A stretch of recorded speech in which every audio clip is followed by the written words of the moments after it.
शहनाज चौधरी साहब, मुनरिफ अरकान को माइनस करके भी अपोजिशन ने अपनी अक्सरियत साबित कर दी है, तो क्या अब प्राइम मिनिस्टर को मुस्ताफी हो जाना चाहिए? नहीं, देखिए वो तो अब खेल रहा ही नहीं ना मुस्ताफी होने वाला जो था। क्योंकि वो तो अगर अदम एतमाद की बात होती तो मुस्ताफी की बात करते या कहते कि अदम एतमाद को गिना जाना चाहिए पार्लियामेंट के अंदर। तो अब उससे गेम आगे बढ़ गई है।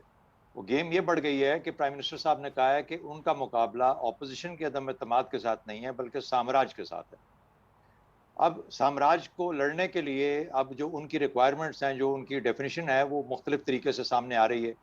एक तो ये कि पता नहीं वो किस किस को चाहते हैं मुल्क में, पूरा पाकिस्तान। वो कहते हैं अवाम बहुत गुस्से में है और इसलिए अवाम अब क्या हमला करेंगे उस साम्राज्य के ऊपर जिसके ऊपर उनका जो नया हदफ है, जो नया दुश्मन है।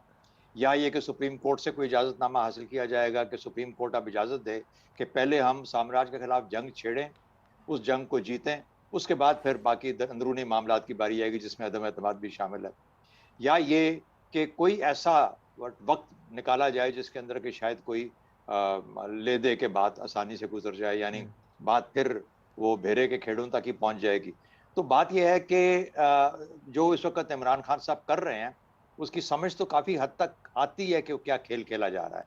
लेकिन जो उनकी रोजाना की एक नई स्टेटमेंट है, और अभी थोड़ी देर में उनकी तकरीर होगी तो उसमें और भी मामला सामने आएंगे, तो मुस्तफी होना तो चाहिए। लेकिन जाहिर है कि उनकी खेल अब बहुत बड़ी हो गई है साम्राज्य के साथ, और ये नहीं पता कि साम्राज्य इंटरनेशनल है या डोमेस्टिक है। ये भी मुमकिन है कि डोमेस्टिक साम्राज्य के साथ भी कोई उनकी जंग शुरू हो चुकी हो। अच्छा। तो इस तरह की चीजें कुछ कहा नहीं जा सकता। आपका सवाल का जवाब ये है कि मुस्तफी हो जाएं, मुस्तफी नहीं होना चाहते, अदम एतमाद को पेश करें, वो भी नहीं करना चाह रहे, तो फिर आगे हमारा आगे फिर क्या सराहियां शुरू हो जाती हैं।